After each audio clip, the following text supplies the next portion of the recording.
Shalom, everybody, and welcome back. We're going to be looking at one of the least understood of the divine names that appears 10 times in the Torah. It is the name El-Shaddai, and we're going to be looking at Exodus chapter 6, specifically verse 3, where HaShem tells Moses that he had formerly appeared to the patriarchs, to Avraham, to Yitzchak, to Yaakov, as El-Shaddai, but his name Hovaya he had not made known to them.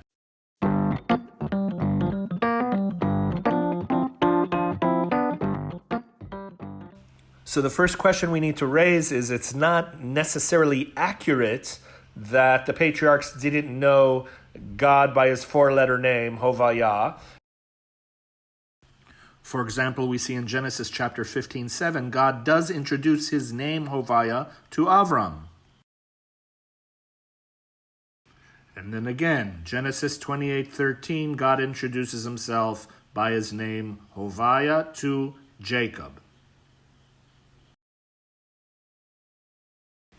So we see two examples in Genesis where HaShem does introduce himself by his name Hovaya, which implies that perhaps the verse in Exodus must mean something else when it says, "But I did not make myself known to them by my name Hovaya." The discrepancy is resolved when you understand the different divine names as two different roles or types of relationships. Hashem introduced himself as Hovaya to the ancestors, but they didn't know him or didn't relate to him in the capacity of that role. When you have two different divine names, it implies a different kind of relationship, a different quality of relationship, or a different role. Like my name is Michael, right? That's the name my parents gave me, but I could be son to my parents, I could be father to my children, I could be bro, I could be teacher, I could be rabbi. And my name changes when my role and the quality of a relationship changes. It's the same thing with Hashem, the same thing with God. So what was the Hovaya? What is the four-letter name of God that is about to be introduced to the children of Israel? What does Hashem want Moshe to tell the children of Israel? That his name is Hovaya, the all that is. Because Hovaya is a combination of three words in Hebrew, Haya, Hove, Yihye, was, is, and shall be, which together make the all that is. God is saying, I am the all that is. What does it mean?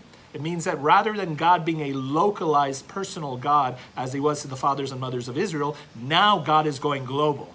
Now God is getting serious. Now God is going international. Now God is entering the political stage and is about to challenge the superpower on the planet, Pharaoh and his Egypt. So now God is about to reveal a different part of his nature.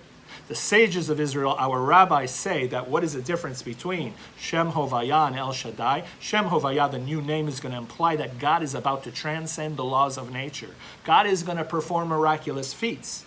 God is going to show that he is the all that is. He is going to transcend the laws of nature by opening up the Red Sea. He's about to perform miracles through the 10 plagues. That which he did not do for the fathers and mothers of Israel. The fathers and mothers of Israel knew God in a much more personal way. God didn't have to perform great miracles and bend the laws of nature in order to get them to believe. Why? Because they followed God because God is God.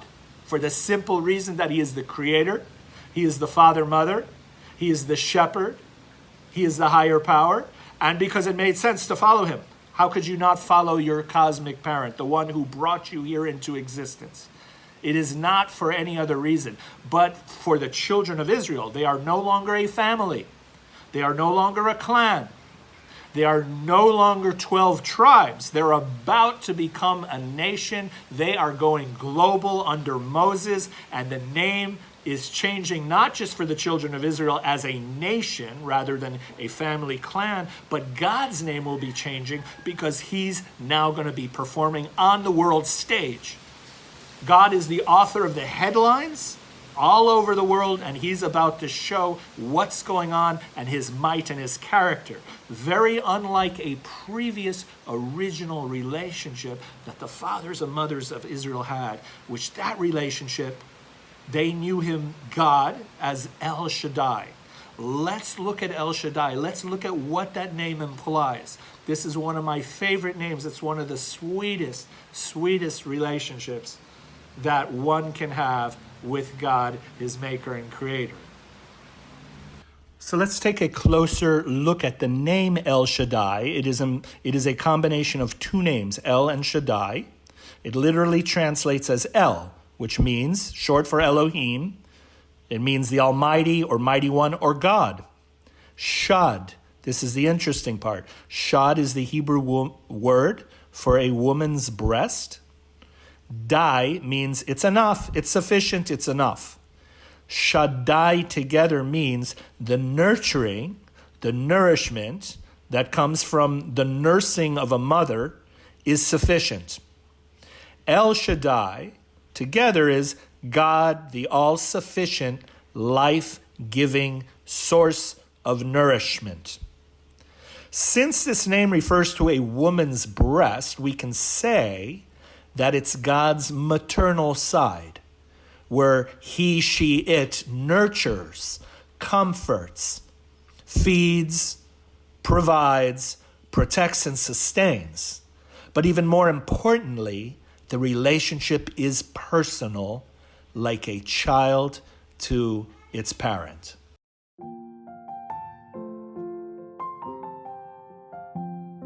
So what can we make of this divine name, and what is there to learn?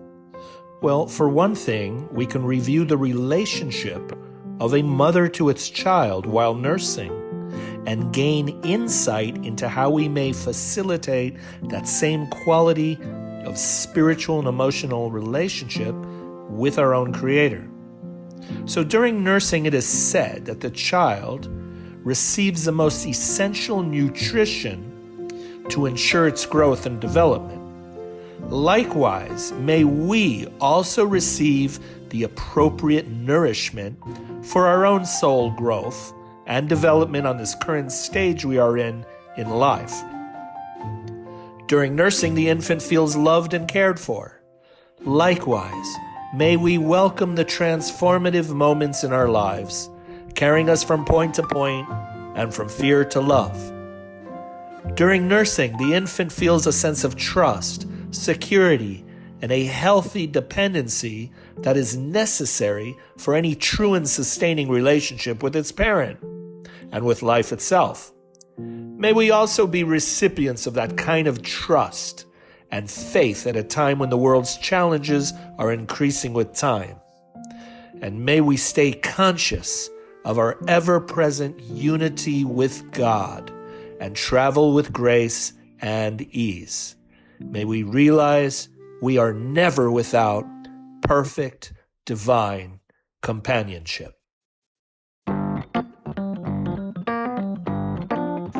And there's one last very interesting thing about the divine name El-Shaddai is when it appears in Genesis. By the way, it appears a total of 10 times in the entire Torah. So most of those times are in the beginning with the patriarchs and matriarchs. And what's interesting in the very verses where God introduces himself as El-Shaddai, there's always some kind of statement of fertility. El-Shaddai to Abraham. You see the word exceedingly numerous. Again, El-Shaddai to Abraham, fertile and numerous. This is right after Jacob receives the name Israel, and this is El-Shaddai to Jacob, fertile and increase. And finally, this is Jacob on his deathbed, blessing Joseph with the name Shaddai and the blessing of breast and womb. And if you look at the word breast in Hebrew, it's Shaddai, comes from Shaddai. The central concept of fertility goes all the way back to the beginning of creation. It is found in all ancient mythologies, religions, and civilizations. It has always held a strong relationship with the perennial human desire to survive and perpetuate one's existence.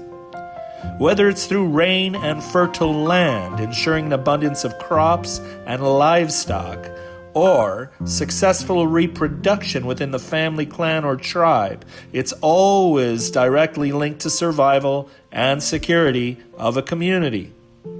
In many ways, children also acted as an insurance policy against unforeseen events. From the earliest times, fertility was virtually synonymous with life itself, and thus the importance of El-Shaddai to our earliest mothers and fathers. So I hope you enjoyed today's lesson. If anything, I hope it can deepen your appreciation of the divine names of God and of the Torah itself. There's a lot that is lost when you look at the English translation. Anywhere where El-Shaddai comes up in the Hebrew, in the English, the translation that is always appearing is the Almighty or the Mighty God. The Mighty God or the Almighty, whatever it is.